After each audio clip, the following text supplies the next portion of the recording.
The envelope sat on my desk, crisp and unopened, its contents a ticking bomb. I had ordered the DNA test 3 weeks ago, just a quiet, nagging doubt I couldn't shake. A whisper in the back of my mind every time I looked at my son Liam. His eyes were too dark. His smile was too sharp. Little things I told myself were meaningless. But now the proof was in my hands. I exhaled, slow and controlled, before slitting the seal. The paper inside was cold, clinical. Probability of paternity, 0.00%. The air left my lungs in a rush. No, that's not possible. I read it again and again. The words didn't change. 10 years. 10 years of rocking Liam to sleep when he was sick. 10 years of teaching him to ride a bike, to throw a baseball, to tie his shoes. 10 years of bedtime stories and whispered, "I love you, Dad," before he drifted off. All of it. A lie. A sharp, metallic taste filled my mouth. I realized I'd bitten my tongue hard enough to draw blood. The walls of my office seemed to pulse, the framed family photos mocking me. There we were, Sophia, Liam, and me, smiling on the beach last summer, her arms around me, her lips brushing my cheek as the camera flashed. How long had she known? I gripped the edge of my desk until my knuckles turned white. My reflection in the darkened computer screen was a stranger, pale, hollow-eyed, a man already dead inside. I should have screamed. I should have stormed upstairs, dragged her out of bed by her hair, and demanded the truth, but I didn't, because rage was easy. Revenge? That took patience. I folded the paper neatly, tucked it into my pocket, and stood. The house was silent. Upstairs, Sophia slept peacefully, unaware that the man she had destroyed was still moving, still breathing, still planning. I walked to Liam's room, pushing the door open just enough to see him curled under his Spider-Man blanket, his breathing slow and steady. My chest ached. Not yours.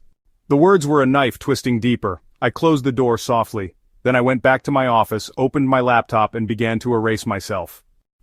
The kitchen smelled of garlic and lemon, the sizzle of butter in the pan, a soft hiss beneath the low hum of jazz playing from the speakers.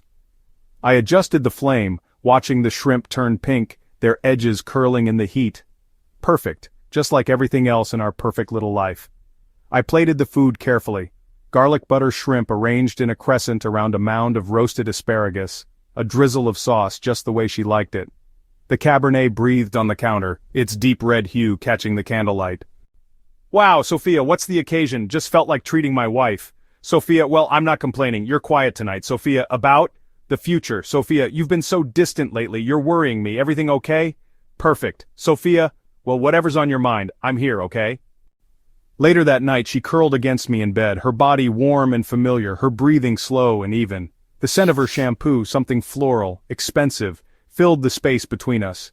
I stared at the ceiling, counting the seconds. 1, 2, 3. Carefully, I extracted myself from her grip, sliding out from under the sheets. I stood over her for a long moment, watching the rise and fall of her chest, memorizing the curve of her cheek, the flutter of her lashes. This woman had taken everything from me, and now I would take everything from her. I turned and walked out, closing the bedroom door softly behind me.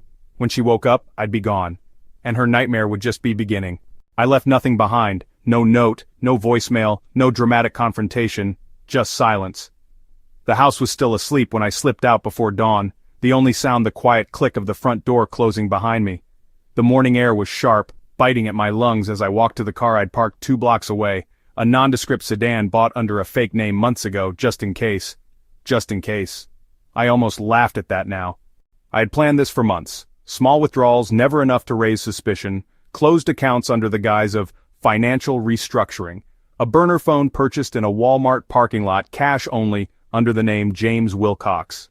I left my wedding ring on the nightstand. My phone, the one tied to Daniel Carter, I dropped into a river on my way out of town. Let them ping it. Let them dredge the water. Let them waste their time. My car, my real car, was found abandoned near a Greyhound station, the doors unlocked, the keys still in the ignition. A half-empty coffee cup in the holder, a jacket draped over the seat. Let them think I'd snapped. Let them think I'd walked into the ocean. Let them wonder if I was dead in a ditch somewhere. I wanted them to search. I wanted them to fear. Most of all, I wanted her to lie awake at night, staring at the ceiling, wondering if I knew. 3 states away, in a motel room that smelled of stale cigarettes and bleach, I watched the local news on a flickering TV. Local businessman Daniel Carter reported missing by his wife, Sophia Carter. Police say there is no evidence of foul play. The screen cut to her. Sophia. Her dark hair was pulled back, her face pale, her eyes red-rimmed from crying, or maybe from rubbing them raw for the cameras. Her voice trembled as she clutched our son's. "No, not mine, never mine. Please, if anyone knows where he is, just tell him to come home. We love him. We need him." A perfect performance, almost convincing, almost. I muted the TV. The silence was better. Days passed, then weeks. I watched from the shadows as the story unfolded. The police searched, the neighbors whispered, the news cycle moved on. But Sophia? Sophia didn't. I saw it in the way her smile didn't reach her eyes when she gave interviews, in the way she flinched when someone mentioned my name, in the way she checked her phone too often, as if waiting for a message that would never come. Good. Let her wonder, let her ache, let her lie in our bed, the bed she shared with him, and feel the weight of what she'd done, because this was only the beginning. And the best part? She had no idea what was coming next. I sat in a dimly lit cafe across from her office, the hood of my jacket pulled low, sunglasses hiding my eyes. Sophia still wore her wedding ring, still pretending, still playing the devastated wife for the cameras, but the cracks were starting to show. Her once perfect makeup was smudged under her eyes. From tears or exhaustion, I didn't care. She moved like a ghost, her shoulders slumped, her smile forced whenever a colleague offered her a sympathetic pat on the back. Good. The police had questioned her 3 times now. At first, they treated her with kindness, the grieving wife of a missing man. But then the whispers started. Why wasn't she more frantic? Why hadn't she filed the missing persons report sooner? And then came the bombshell. I had paid the private investigator in cash, through layers of untraceable accounts. His job was simple, make sure the world knew. The news broke on a Tuesday. Local woman's missing husband, shocking DNA revelation rocks community. I watched on my laptop as the story unfolded, my chest tight with something between satisfaction and raw, unrelenting fury. Sophia was at work when it happened. Her phone must have blown up because I saw her freeze in the middle of the office, her face draining of color as she read the screen.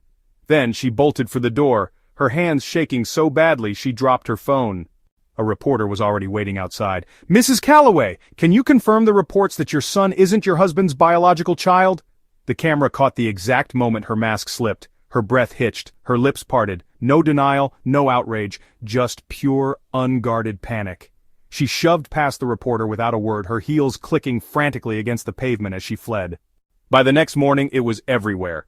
News vans parked outside her house. Neighbors gawked. Social media erupted with speculation. How long had she known? Did she drive him to disappear? Who's the real father?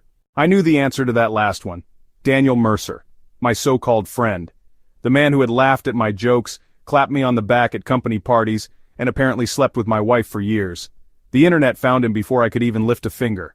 His face was plastered across gossip sites, his LinkedIn flooded with hateful messages. By the end of the week, he'd deleted all his social media and fled town. Coward. But Sophia? She had nowhere to run. I couldn't resist. I had to see her face when the world turned on her. I waited outside her sister's house, the only place she could hide now that our home was besieged by reporters. When she finally stepped out alone, her eyes were red raw from crying. She didn't see me at first. Then, our eyes locked. For a heartbeat, time stopped. Her breath caught. "James?" I didn't answer. Just let her see me. Alive, unharmed, watching. Her hands flew to her mouth. "Oh my God, James, please!" She stumbled forward. "Where have you been? Everyone thinks—" "I know what everyone thinks," I said, my voice colder than I'd ever heard it. "And they're right." She flinched like I'd struck her. "You knew? All this time you—" 10 years, Sophia. My hands clenched at my sides. 10 years of lies. Her face crumpled. I can explain." "Explain what?" I snapped. "How you let me raise another man's child. How you looked me in the eye every damn day and lied." Tears spilled down her cheeks. "I was scared." "You were scared?" A harsh laugh tore from my throat. "You don't get to be scared. You don't get to cry. You did this. You—" She reached for me, desperate. "Please, just come home. We can fix this." I stepped back, out of her reach. "I am home." Then I turned and walked away. "James!" Her scream echoed behind me, broken, furious. "How could you do this to me?" I didn't look back, because the best revenge wasn't just walking away, it was letting her watch me leave. But it wasn't enough. Watching her unravel was satisfying, but it wasn't enough. She had taken a decade from me, stolen my name, my love, my trust, and now I would take everything from her. Starting with the one thing she loved most. A year to the day since I vanished, I stood in a dimly lit post office in a city far from the ruins of my old life. The envelope in my hands was crisp, unmarked, and heavy with the weight of my vengeance, Sophia Laurent. Just seeing her name in my handwriting sent a cold ripple through me. My fingers trembled, not from hesitation but from the sheer force of the hatred and grief that still lived inside me, festering like an open wound. I slid the single sheet of paper inside, the words typed in plain, unfeeling font. Now you know how it feels to lose everything. No signature, no clues, just the truth, sharp as a blade. I sealed it, paid in cash, and watched as the clerk tossed it into the outgoing bin. And then, for the first time in months, I smiled. I rebuilt myself in a coastal town where no one knew my name. The sea was relentless, unforgiving, just like what I had done to her. Some nights I stood on the shore, the wind biting at my skin, and wondered if she ever thought of me. If she lay awake, staring at the ceiling, haunted by the ghost of the man she'd destroyed. I hoped she did. I hoped she felt it like a knife twisting in her gut every time she looked at his son. I hoped she heard my voice in her dreams. Most of all, I hoped she realized this was the consequence of betrayal. Not a quick, merciful end, but a slow, suffocating ruin. Because forgiveness was for the weak. And I was vengeance.